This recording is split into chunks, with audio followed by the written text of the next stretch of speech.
في محكم آياته رجال صدقوا ما عاهدوا الله عليه، فمنهم من قضى نحبه ومنهم من ينتظر وما بدلوا تبديلا. في الفقرة التالية نتابع وإياكم مسيرة وحكاية الشهيد القائد البطل حسن أحمد الحادثي الذي استشهد وهو يخوض معارك التحرير في جبهات وميادين العزة والكرامة.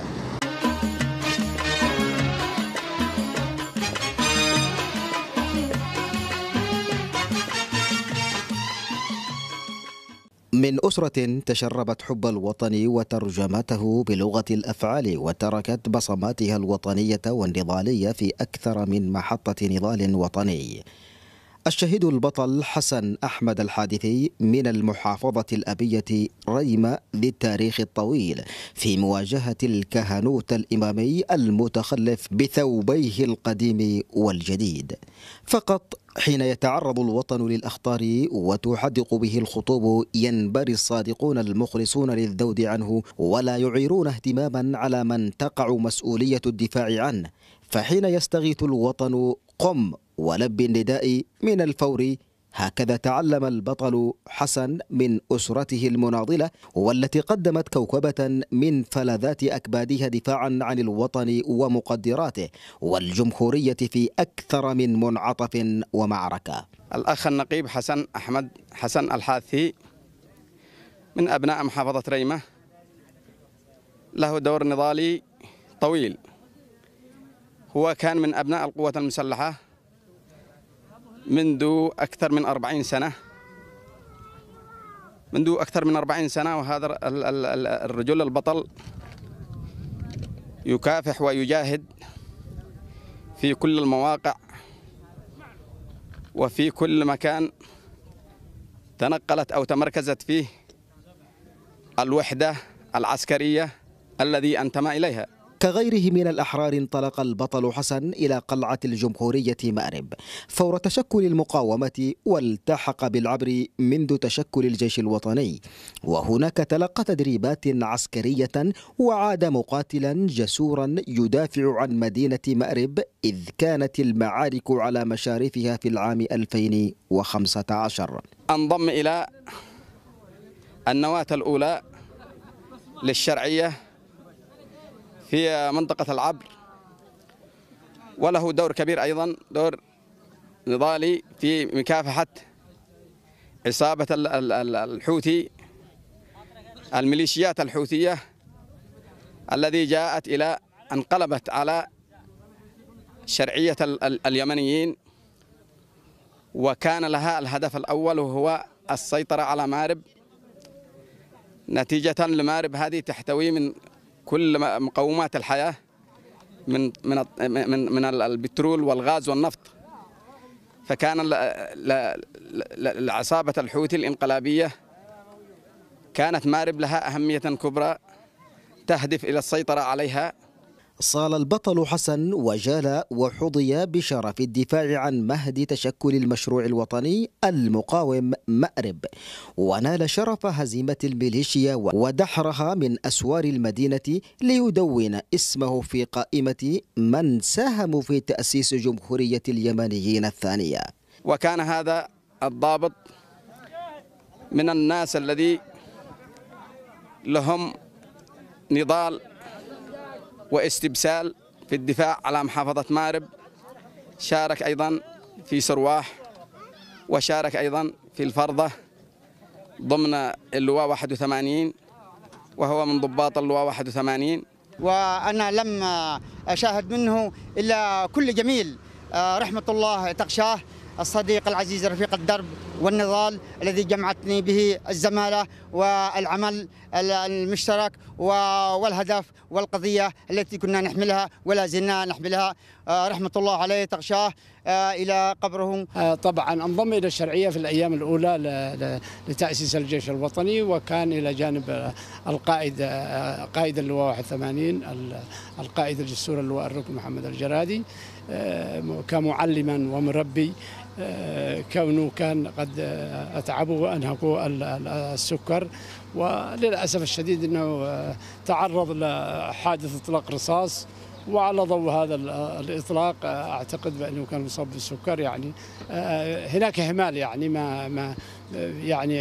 ما حد تابع حياته الصحية، وكان المفروض يغادر إلى الخارج ضمن منحة على حساب الدولة، لأنه من عام 73 إلى عام أيضا من عام 72، يمكن هو قبلي بشوية، يعني إذا أنا التحقت في المظلات في 73. بدت على محياه وفي تصرفاته ملامح شخصية قيادية فذة ونباهة وسرعة بديهية جعلته مميزا بين زملائه ومحط أنظار القادة، فكان في كل مرة يتكلف بمهام ويثبت جدارته في كل مرة. وحسن الحادثي من الوجاهات أيضا الاجتماعية في عزلة الأسلف وفي مدينة السلفية بشكل عام.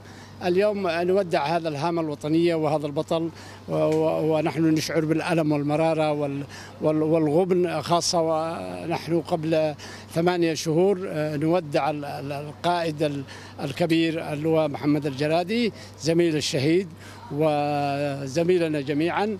ونحن اليوم مجموعة من زملائه نودعه وسنكتب عنه وسنخلده، وأيضا سنصنع نحن وأنت فيلم وثائقي عن قصة حياته، لأنه في أحداث كثيرة جدا يجب أن نتحدث عنها.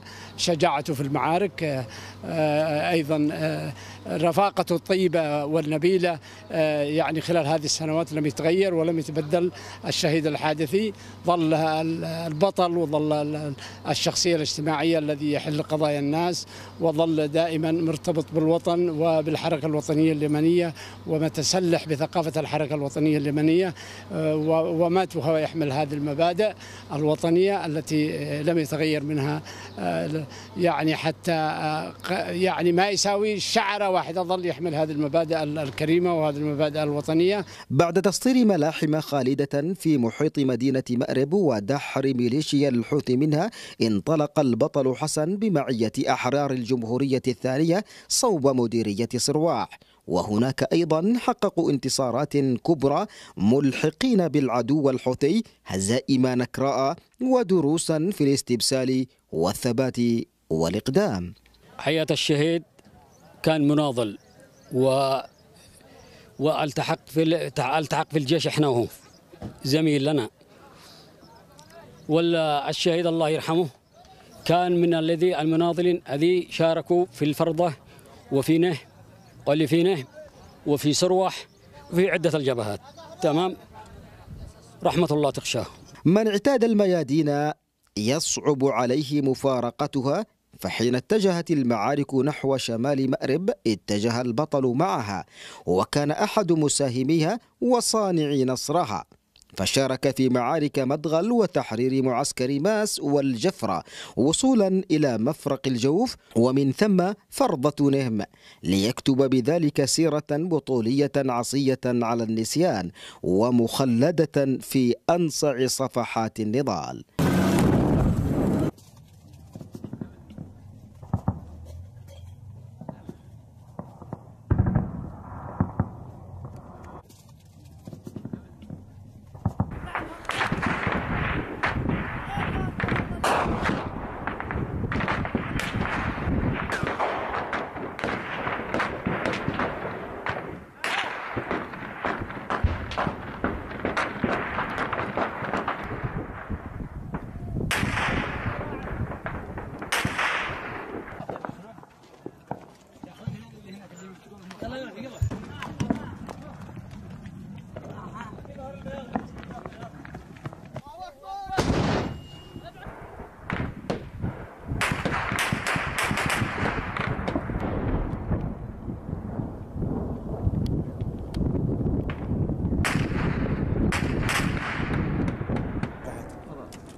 وأثناء اجتياح ميليشيا الحوثي للعاصمة صنعاء المحتلة، أثناء سيطرتهم على العاصمة صنعاء المحتلة، قام بالالتحاق إلى صفوف الجيش الوطني وشارك في عدة جبهات وميادين الشرف والبطولة رحمة الله عليه، وكان يتمتع بالشجاعة والإقدام الفذ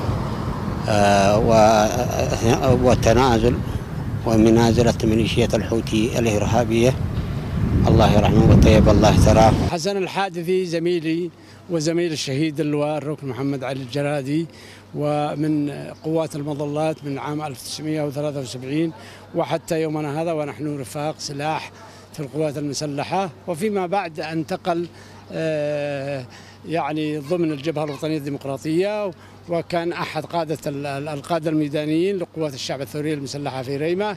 شارك في كل المعارك ضد الحملات العسكرية التي أرسلت إلى ريمة وإلى عتمة وصابين والقفر ببسالة عالية جدا.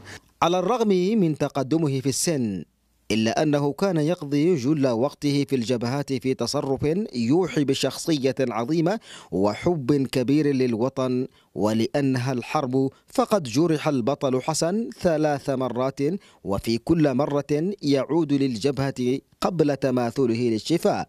موقف ينبئ عن بطل من طينة الكبار.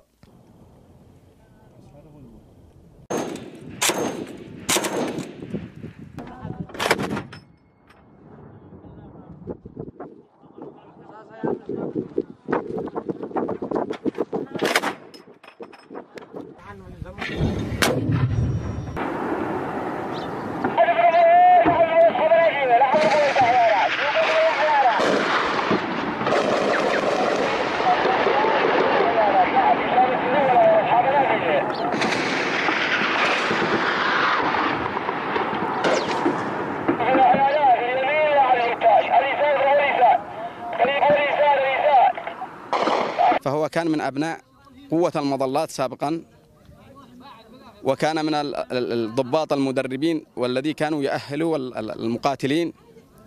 كان له دور في تأهيل زملائه في هذه الفترة. يوم الوداع المر والنظرة الأخيرة للهمة الوطنية، الوالد المناضل حسن أحمد الحادثي طيب الله ثراه، وإلى مقبرة الشهداء حاضنة الأبطال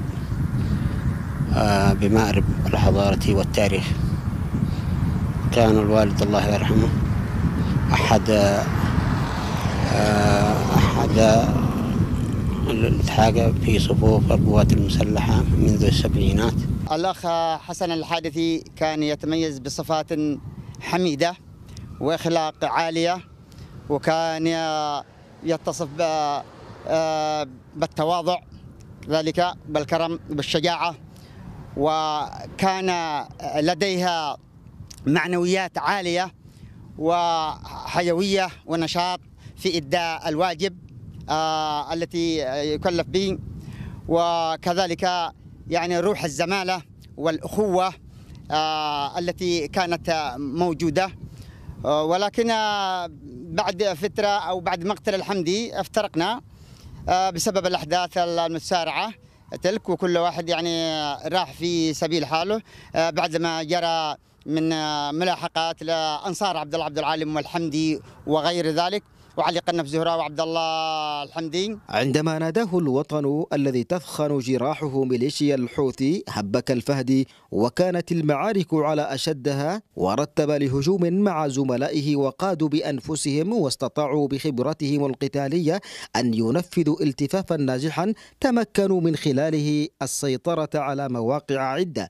وحين أتموا المهمة وكعادتهم الحرب والنصر يحتاجان إلى ضريبة، ارتقى المقدام الجسور البطل حسن الحادثي إثر جراحه شهيدا مجيدا، وأمهر ذلك الانتصار العظيم بروحه الطاهرة والزكية.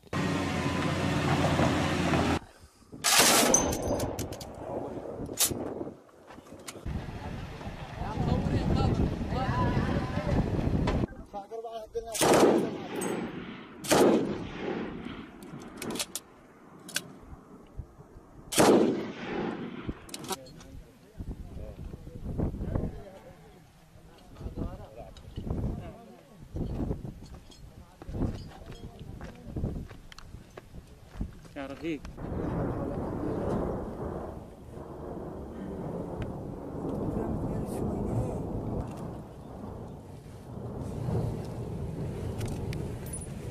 أبطال الجيش الوطني الآن يقتحمون المتارس الأمامية للعدو. الله أكبر الله أكبر الله أكبر ولله الحمد. أحسن شباب أحسن شباب، ونعم بالأبطال ونعم. قوة قوة. ووجدته رجلا لم يتغير ولم يتنكر أو يتنكر لصفاته أو لمعرفتي به سابقا، ووجدته ثابت على تلك المبادئ والصفات الحميدة والإخلاق العالية وروح الزمالة والوطنية التي ما زالت لديه، ويحمل هدف وقضية سامية. وإحنا كان من أول غايتنا هو الحرية والديمقراطية ودولة النظام والقانون، ووجدتها عندهم لم تتغير ولم يتغير هذا الشخص، ووجدته ثابت على تلك المبادئ وتلك الصفات وروح الزمالة والأخوة، ولم أجد منه أي شيء مختلف. وهذه صفات الرجال الكبار، الرجال النبلاء الكبار العظام الذين يحملون أهداف ومبادئ وقيم إنسانية وسامية، يعني تتمثل في العدالة والديمقراطية والمساواة ودولة النظام والقانون والتكافل الاجتماعي. هذا هو مطلبه ومطلب كل الناس الشرفاء التي ينشدونها ولا زالوا حتى اللحظة. طبعا احنا من منطقة واحدة وقريبين لبعضنا بين الجرادي والأسلاف، عزلة متحاددة مع بعضها، وتربطنا كثير من العلاقات والصهورية طبعا كان من الحراسة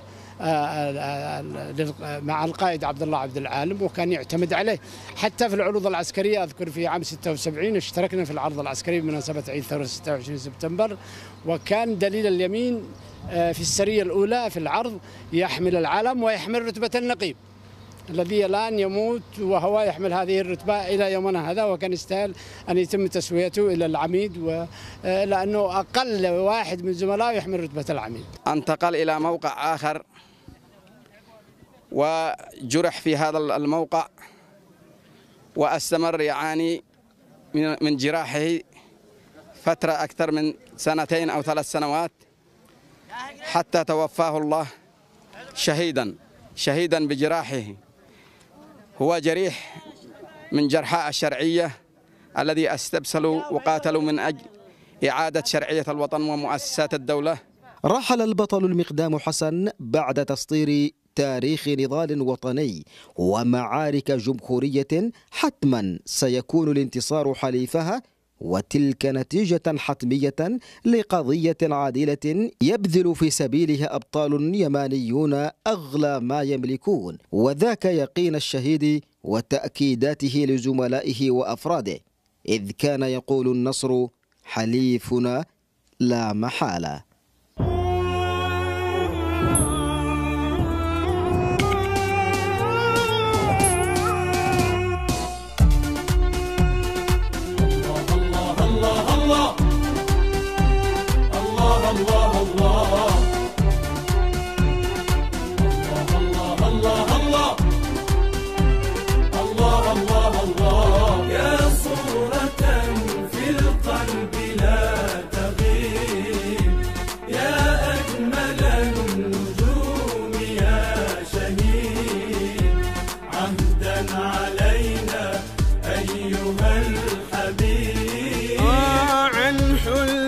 المرسوم للنحيد يهنى لك الخلود يا شهيد، يهنى لك الخلود يا شهيد.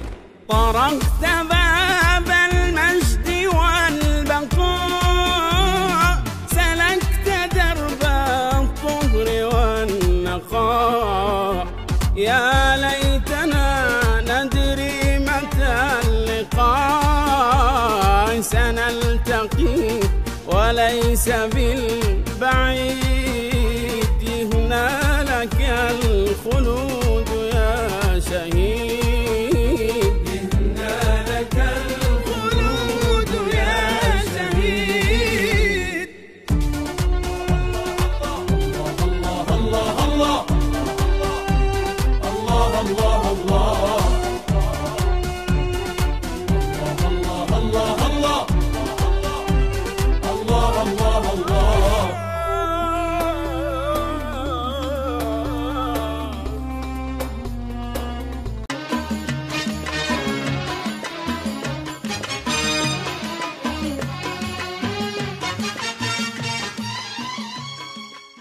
مشاهدينا ومتابعينا الأعزاء، إلى هنا نكون قد وصلنا وإياكم إلى مطاف حلقتنا لهذه الليلة من برنامجكم الأسبوعي دروع الوطن. لا يسعنا إلا أن نشكركم على حسن الإصغاء وكرم المتابعة، على أمل اللقاء بكم في حلقة جديدة مع مواضيع وأحداث جديدة. حتى ذلكم الحين حفظ الله الوطن وأبطال قواتنا المسلحة والأمن البواسل. عانق الأبطال يم البواسل، في جبالك في سهولك والسواسل.